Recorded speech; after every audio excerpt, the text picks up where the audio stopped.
Dios en el camino. Es un espacio diseñado para el estudio de la Biblia y el Señor tiene muchas lecciones para nosotros. Es por eso que cada día queremos seguir creciendo en Él. Pero antes de abrir su palabra, vamos a inclinar nuestras cabezas para orar.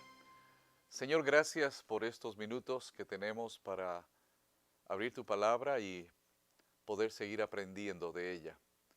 Gracias por amarnos y gracias por darnos la oportunidad de conocer la verdad que viene del cielo. En el nombre de Jesús. Amén. En la Biblia tenemos muchas experiencias de hombres y mujeres como los jueces. Hay un libro especial que se llama Los Jueces. Y de los 12 jueces que menciona este libro, hay varios que no vamos a tocar, pero en esta oportunidad vamos a tratar o considerar a Sansón. Yo no sé cuántos recuerdan a Sansón, pero yo recuerdo desde que comencé a conocer esta iglesia y al Señor, me llamó mucho la atención Sansón.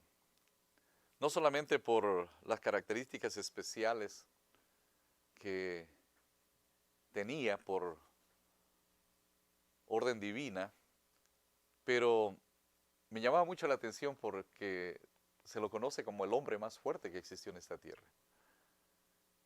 Me imagino que habrá sido un hombre muy corpulento, muy fuerte. Y al leer justamente desde el capítulo 13 de Jueces su historia, nos damos cuenta de que hizo cosas asombrosas este hombre.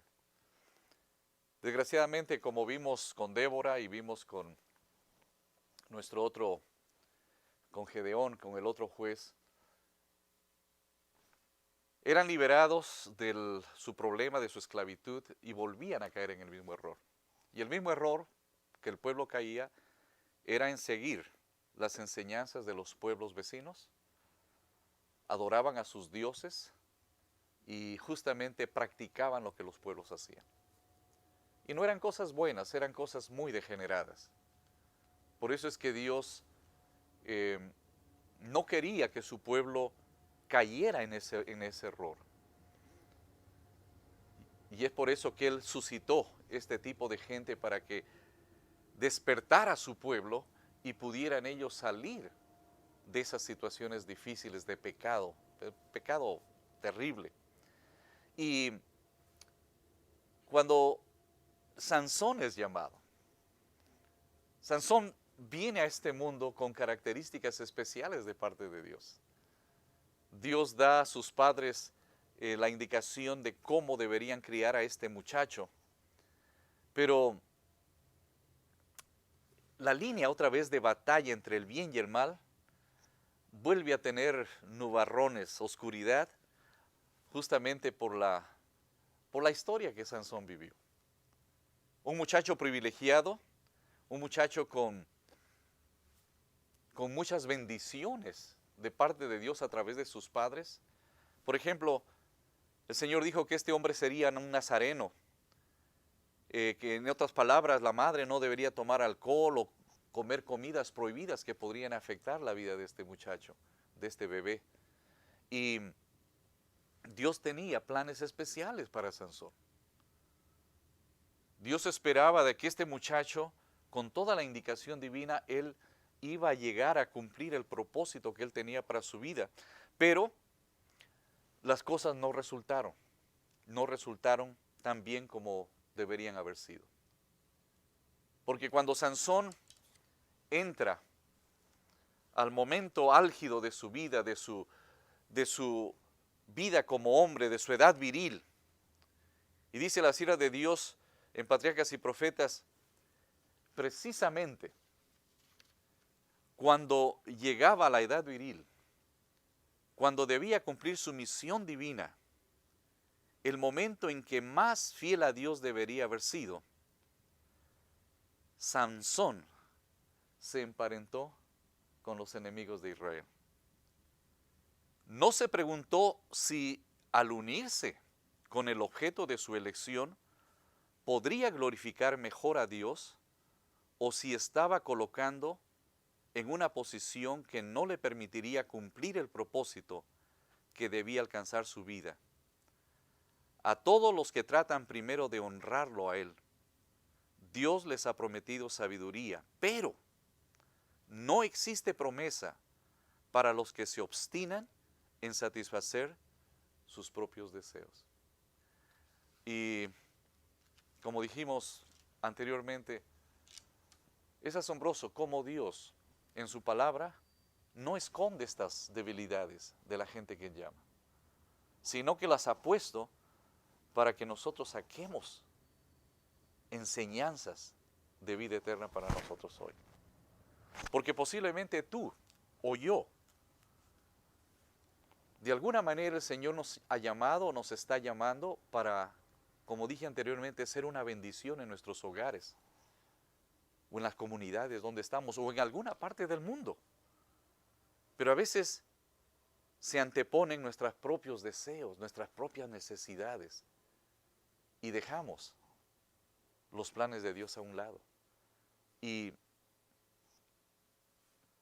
como Sansón, muchas veces Dios quiso lograr con nuestra vida algo positivo para alguien, pero por anteponer nuestros propios deseos egoístas, el plan de Dios fracasó. Y no es Dios el que fracasó, sino que nosotros fuimos los responsables de eso.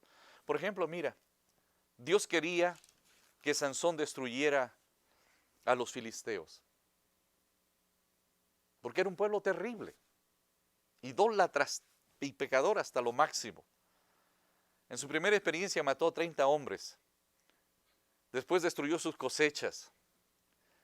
Luego, en una lucha interesante, ¿no?, usando una quijada de un asno, mató a 1000 hombres, porque estaba con cólera. Y finalmente, creo que la victoria más grande fue cuando, ya ciego, en el templo de los filisteos, se tomó de las 2 columnas principales del templo, y al orar a Dios para que le devolviera su fuerza, Sansón recibe la fuerza de Dios y él logra tumbar esas columnas, y el templo cayó sobre 3000 filisteos. Dios no hubiera querido que su vida terminara así. Y sabe que Dios no quiere que nuestra vida muchas veces termine de esa manera, de una manera triste.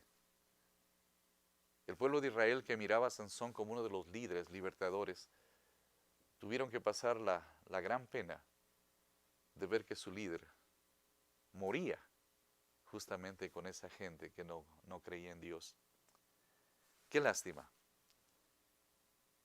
Por eso es que me asombra, ¿no?, cómo Dios nos enseña a través de gente como Sansón.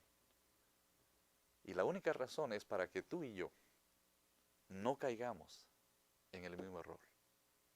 No hagamos lo que Sansón hizo. Porque muchas veces Dios, así como a Sansón, a nosotros nos da una serie de habilidades, dones, capacidades, que pueden ser utilizados en estos tiempos de una manera asombrosa. Incluso para ayudar a alguien. Si Cristo hubiera venido a este mundo, si solamente hubiera habido un pecador, ¿qué podemos decir nosotros? Si nosotros pudiéramos usar nuestros dones, nuestras habilidades, las herramientas que Dios nos da para hacer la diferencia en nuestra comunidad, ¿te imaginas? Qué bendición sería. Así que te animo para que sigamos aprendiendo de estas historias de hombres y mujeres reales que Dios llamó para guiar a su pueblo, a gente que necesitaba de Él en tiempos difíciles. Gracias. Y antes de terminar, te invito para que oremos al terminar este estudio. Señor, una vez más te agradecemos por darnos la oportunidad de estudiar tu palabra. Y Señor, acompáñanos para seguir creciendo en ti y ser una bendición doquiera vayamos. En el nombre de Cristo Jesús. Amén.